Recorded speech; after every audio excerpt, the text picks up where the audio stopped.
Senator Bernie Sanders joins us from Grand Rapids, Michigan this morning. Senator Sanders, thank you for joining us. Boy, what a difference a week makes. When you joined us last Sunday, you were leading in delegates, looked poised for a big lead coming out of Super Tuesday.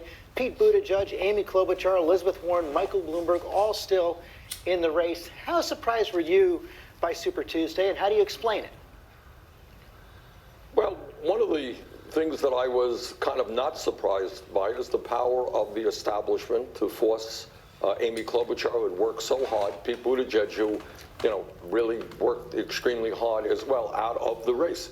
What was very clear from the media narrative and what the establishment wanted was to make sure that people coalesced around Biden and try to defeat me. So that's not surprising. We are taking on, George, as I think everybody knows, the establishment. We're taking on the corporate establishment. We're taking on the political establishment. And what you are seeing now just in the last few weeks is Wall Street, the healthcare industry, the billionaire class putting a lot of money into Joe's campaign. But at the end of the day, you know what? I think we're going to win this thing. We won in California. We won in Utah. We won in Colorado. We won in Vermont. We won 3 states' popular votes before that. And I'm looking forward to the primary here in Michigan and in the state of Washington, other places as well. But as you know, Joe Biden now has a majority of the popular vote as well from all the states that voted.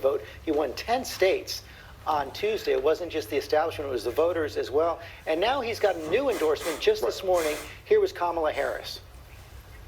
One of the things that we need right now is we need a leader who really does care about the people and who can therefore unify the people. And I believe Joe can do that.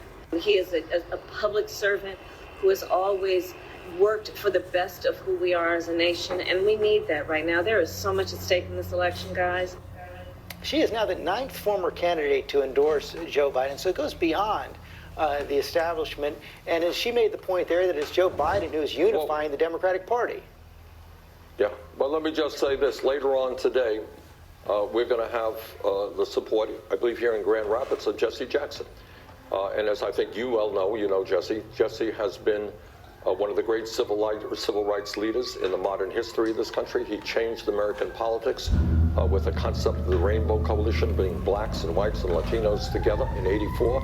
In '88, he has been a leader in helping to transform this country, an aide to Dr. Martin Luther King Jr. So we're proud. Look, we have the support of virtually every major grassroots organization representing millions of workers, black and brown and white. We have the support of a number of major unions in this country.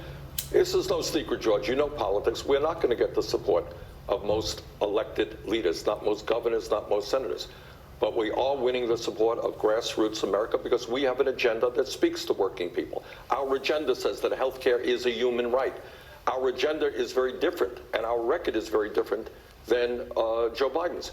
Joe Biden voted for the war in Iraq. I helped lead the opposition. Here in Michigan right now, the trade agreements like NAFTA and PNTR with China were disastrous. Cost 160,000 jobs here in Michigan because American workers were forced to compete against desperate people in Mexico and China. Cost over 4 million jobs nationally. I led the effort against those disastrous trade agreements, worked with the unions. Joe voted for those trade agreements.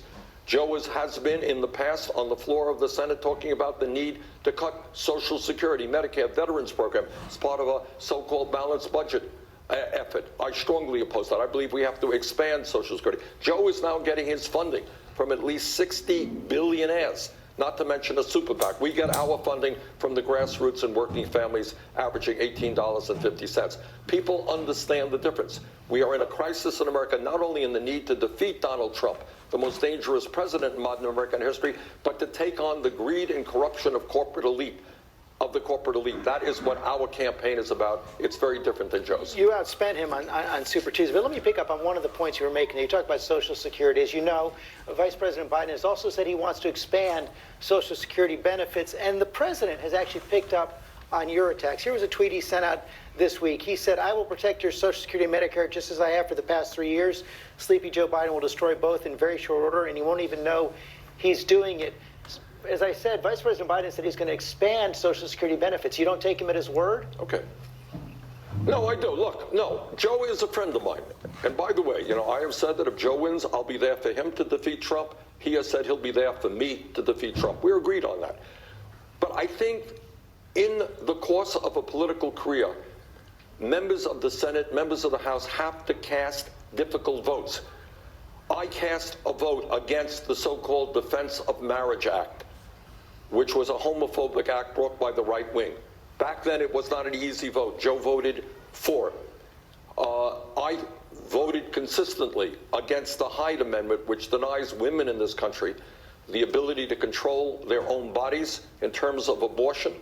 Joe voted for it.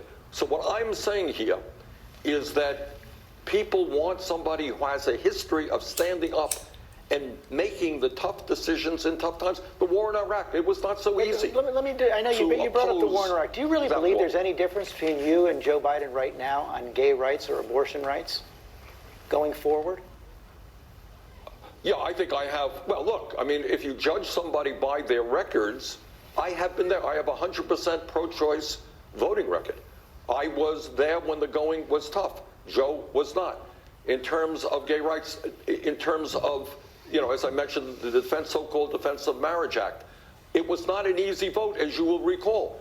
And when I cast and said, no, you know, marriage is not just between a man and a woman. People have the right to marry whoever they want, regardless of their gender. That was a tough vote in Vermont.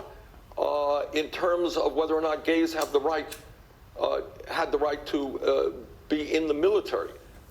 This don't ask, don't tell, but I was on the right side of that issue.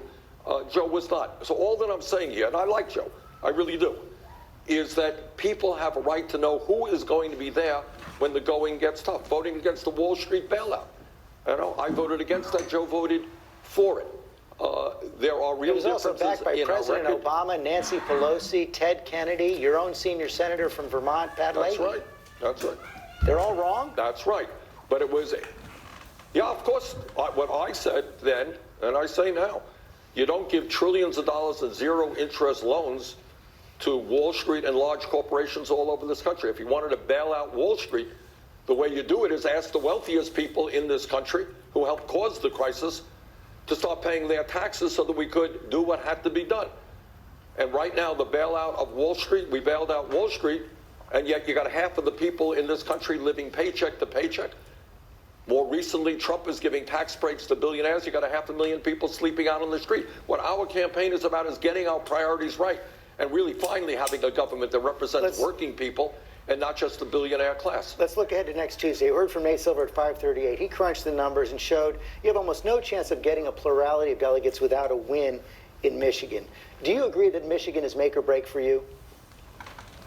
No, I don't. I've been asked this make or break, as you well know, George, you know a little bit about politics, make or break since Iowa, since New Hampshire, since Nevada. Every state is important. Michigan is very, very important. Last time around in 2016, I was told, impossible, you can't win Michigan. In fact, the day before the election, we were 20 points down in some of these polls. I think we got a great shot to win in Michigan. I think we got a great shot to win in Washington, maybe some other states as well. We got a long, long way to go to the Democratic nomination, and we're going to fight for every vote that we can get. Final question. If it becomes clear, though, in the next month that you cannot get a plurality, you will not be heading to the convention with the lead, will you drop out or take this all the way to the convention? Look, we will fight for every vote that we can as we try to win this election. I'm not a masochist who wants to stay in a race that can't be won.